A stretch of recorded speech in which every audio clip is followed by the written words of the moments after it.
नाजरीन, एशिया के ममालिक जिसमें इंडिया भी शामिल है, अफगानिस्तान, पाकिस्तान, श्रीलंका, बांग्लादेश, यहाँ इतनी बेरोजगारी बाज दफा हो जाती है और अदम तहफ़्फ़ुज़ की वजह से वहाँ से लोग हिजरत करते हैं, तारकीन वतन बन जाते हैं। वो कानूनी और गैर कानूनी हर हरबा इस्तेमाल करते हैं। हमने बेशुमार प्रोग्राम किए हैं और बताया है कि गैर कानूनी तारकीन वतन के साथ रास्ते में क्या होता है। बाज़ दफ़ा तो जो बच्चियाँ होती हैं उनको उठा लिया जाता है, उनकी इज्जतें लूट ली जाती हैं, उनको मार दिया जाता है, उनको अगवा कर लिया जाता है। हमने बड़े दर्दनाक वाक़यात आपको बताए हैं, लेकिन फिर भी बाज़ दफ़ा लोग सुनी अनसुनी कर देते हैं।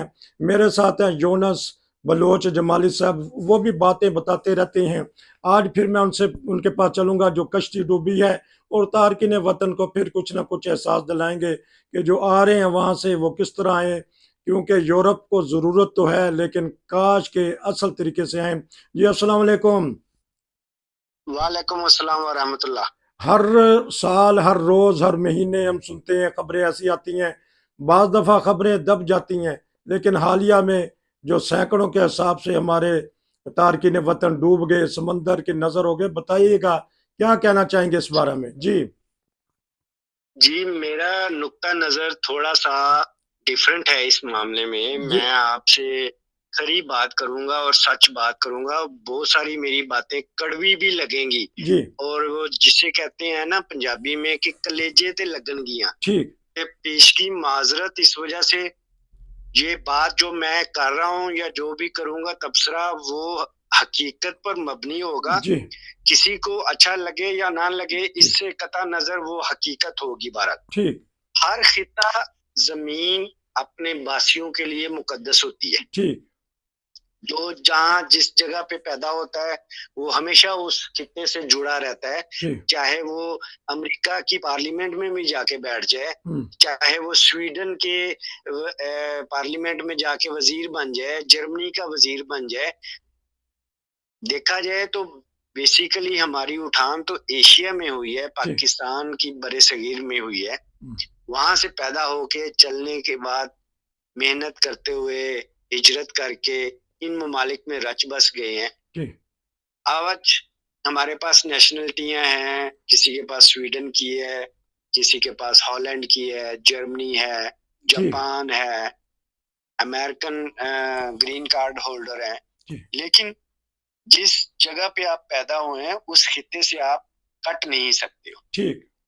उसकी एक अजीब कशिश और कसक हर वक़्त आपके वजूद के अंदर रहती है। ठीक। पिछले दिनों ये जो वाक़या गुज़रा है, यूनान के साहिलों पर कश्ती उलटने का, और उसको बड़े ही दर्दमंदाना तरीके से पेश भी किया गया है ठीक। और देखा भी गया है, और लोग अ, उसके ऊपर बड़े-बड़े तबसरे भी किए हैं।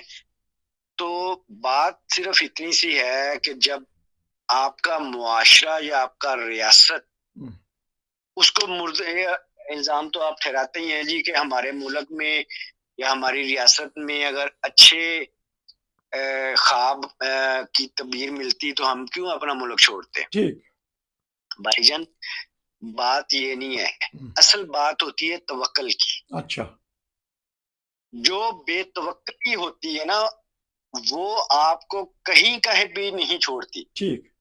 बेतवक्कुली तो उन लोगों में भी है जिनके पास इतना कुछ होता है कि वो उसको गिनने बैठे तो सालों लग जाते हैं, उनकी ठीक। दौलत का शुमार नहीं हो सकता, मगर वो ठीक। बेतवक्कुली में ही रहते हैं। ठीक। और ये जो हमारे नौजवानों में बेतवक्कुली बहुत ज़्यादा बढ़ चुकी हुई है, ख़ास तौर पर पाकिस्तान के इलाके में से रहने वालों के, तो इसकी बुनियादी वजह वहाँ का पानी, वहाँ की तरबियत, वहाँ का माहौल, वहाँ का वहाँ के जो हालात हैं, वो भी शामिल हैं इसमें। ठीक। और एक और चीज़ जो होती है, वो नमूदो-नुमाइश। अब ठीक। आपके गुजरात को गुजरात जो पाकिस्तान में गुजरात है, एक गुजरात इंडिया में है, काठियावाड़ इंडिया में, उसको मैं नहीं टच कर रहा हूँ। इस वक़्त मैं टच कर रहा हूँ पाकिस्तान के गुजरात और यूनान का कोई आपस में रूहानी संबंध ज़रूर है। अच्छा। क्योंकि ये जो भी आप डूबे हैं, इनका तल्लुक उसी गुजरात से था। ठीक। और मंडी बहाउद्दीन से था, जी और इस तरह के जो गुजरात के अकेले रहने वाले थे वहीं से था। जी इसका तल्लक किसी भी तरह से दानिशमंदी से, या ये कि भाई गुजरात के लोगों को यूनान से बड़ी मोहब्बत है, इसी में वो दीवानगी की हद तक आगे बढ़ते हुए वहां पहुंचने की बेताबी कोशिश करते हुए जानों से भी हाथ धो बैठते हैं, जी ऐसी कोई बात नहीं है। अक्सर कश्ती से डूबने वाले या कंटेनरों में दम घुटने से जो डूबते हैं, वो इन्हीं इलाकों से तल्लक रखते हैं। जी ये सब कुछ देखा भी हुआ है, उसके बावजूद पाकिस्तान से इन लोगों को मजबूर करके, या इन लोगों को इतना ज़हनी तौर पर टेंशन कर दिया जाता है कि वहां से वो हिजरत करने पर मजबूर हो जाते हैं जी अपनी जानों पे। जी इसमें आपको मैं एक बात बताऊं कि ये सिर्फ रकम हासिल करने के लिए या अपने मुस्तकबिल को बेहतर बनाने के लिए ही नहीं आते हैं। हम्म, रख रखाव भी बन चुका है पाकिस्तान में। ठीक देखा उनका लड़का बाहर जाके इतने नोट कमा रहा है, साडा मुंडा इत्थे जुत्तियां क्यों रगड़दा पिया है? ठीक लिहाजा मरब्बे बेचो, हैं जी, हम्म, मकान बेच दो, फलानी चीज बेच दो, इन्हां नूं किधरे उत्थे पहुंचा दो। ठीक अब एक बंदा कम से कम 20 से 30 लाख रुपया देके तो आता है ना, ठीक ये तो आपको भी पता है ठीक भाईजान। 20 से 30 लाख रुपया कोई गरीब बंदा तो इकट्ठा नहीं कर सकता। जी जी ये गुर्बत की वजह से नहीं है।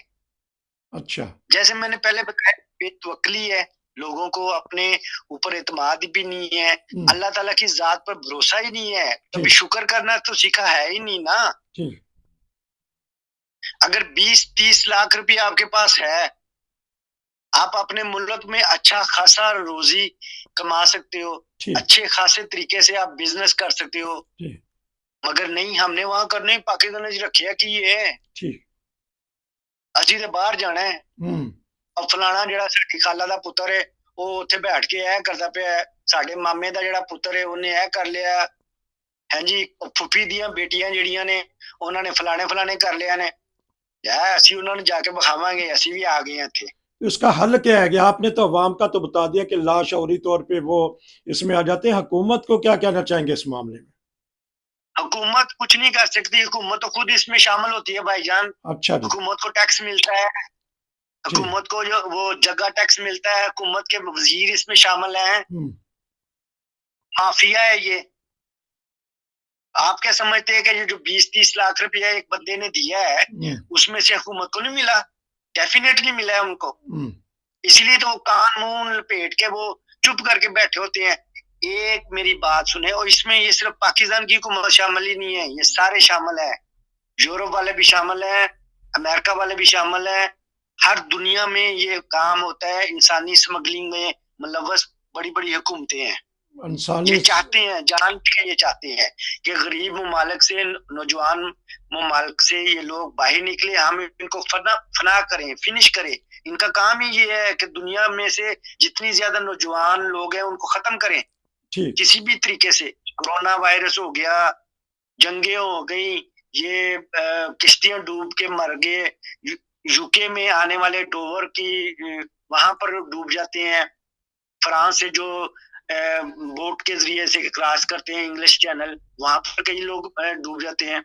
अच्छा, अब ये बताइएगा कि आपने 2-3 पहलुओं पर अच्छी नजर डाली, यूरोप को क्या करना चाहिए? यूरोप के दरवाजे पे समंदर में कत्ले आम हुआ है, इनको क्या करना चाहिए 2-3 मिनट है ताकि इस बात का सद्देबाब हो, ताकि आइंदा से कोई इतना बड़ा हादसा ना हो। जी देखिए, ये होता रहेगा, ये आज से नहीं, ये सदियों पहले भी होता रहा था। अच्छा, जब यूरोप ने अफ्रीका के साहिलों के ऊपर जाके लूट मार बचाई थी, वहां से ये गुलाम भर्ती करके लेके गए थे अपने ममालिक में, ठीक है।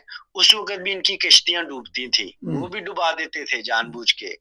अब भी वही सिलसिला है, अब सिर्फ ये है कि इसको आप क्या कहते हैं कि वो पुरानी किस्म की ये खाद है जिसके ऊपर इन्होंने वर्क लगा के ना मिठाई वाले जी, उसको पेश कर दिया जी कि अब हम आपको हुनरमंद लोगों को यहाँ पर बुला रहे हैं। क्यों भाई? ठीक। हुनरमंद लोगों के ऊपर मलाई लगी हुई है। अच्छा, तो जो ये जो आम बंदा है, कभी आज तक आपने ये स्कीमें सुनी है यूरोप की कि किसी आम पब्लिक को उन्होंने कहा हो जी कि आप अपनी फैमिली को यहाँ पर शिफ्ट कर लें?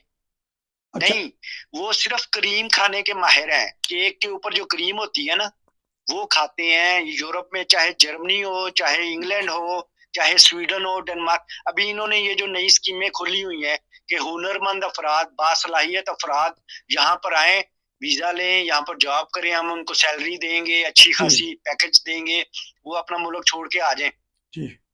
अच्छा, अब ये ये है भी कि एक ये गुलाम बताइएगा। खरीदने वाली बात है ना। हाँ जी, आखिर में ये बताइएगा कि जो जो यूनान की जो बहरी अफवाज है या बहरी बेड़ा है या बहरी काम करने वाले, उन्होंने गोलियां भी बरसाई, जानबूझ के उनको मारा भी। इस मामले में अब आया उनके खिलाफ मुकदमा होगा? आया कुछ नहीं यूरोपीय होगा, कुछ नहीं होगा, कभी भी नहीं होगा। अच्छा, इसलिए कि आज तक मुझे ये बताएं, इराक में, अफगानिस्तान में जो अमरीकनों ने बेगुनाह शहरियों को मारा है, क्या उनमें से किसी फौजी को आपने मुकदमा करते हुए देखा है? जी, जी, इवन आप दूर ना चले जाएं, आपके पाकिस्तान में एक बड़ा मशहूर केस हुआ था डेविड रेमंड डेविस जी, का। जी, उसने सरेआम चलते हुए लोगों को गोलियां मार दी थी, हम्म, गाड़ी के नीचे दे दिया था, पकड़ भी लिया था उसको। क्या हुआ था? ठीक, उसको बड़े अच्छे तरीके से सेफ डिपार्चर करा दिया गया था।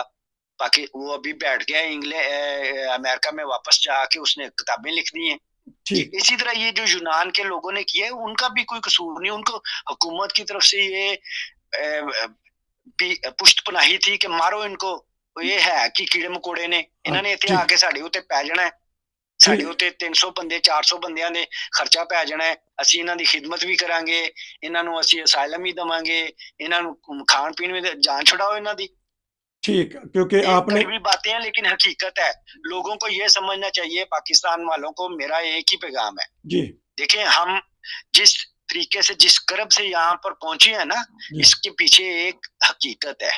ठीक, ये 40 साल 30 साल की ये मुशक्कत है। अब लोग आते हैं पाकिस्तान से शादी ब्याह के ऊपर करके या इस तरीके से आ जाते हैं, उनको उन्होंने तो वो लागर की सोबतें बर्दाश्त ही नहीं की। जब ठीक। लाइन में लग के खड़े हो जाते थे लोग इसके और ऊपर मैं उनको प्रोग्राम खाने के अलहदा नाम पर करूंगा कि 2-2 जो रोट मिलते थे। इसके ऊपर मैं प्रोग्राम लूंगा कि जो यहाँ पहले से रहती हैं नस्लें, उन्होंने क्या जद्दोजहद की। हमारा आज का प्रोग्राम था नाजरीन कि जो तारकीन वतन है, गैर कानूनी तौर पे कदम उठाते हैं, अपनी जानों भी गवा बैठते हैं, समंदर में गर्क हो जाते हैं। यूनस बलोच साहब बता रहे थे कि ये अवाम का भी कसूर है, हुक्मरानों का भी कसूर है और दुनिया वालों का भी कसूर है। काश दुनिया समझती कि गरीब की भी जान होती है, अमीर की भी जान होती है, लहू का रंग सबका एक जैसा होता है। आपका बहुत शुक्रिया। इंशाल्लाह मैं आपसे मजीद मालूमात लूंगा, प्रोग्राम करूंगा। नसीर को इजाजत दीजिए। अस्सलाम वालेकुम।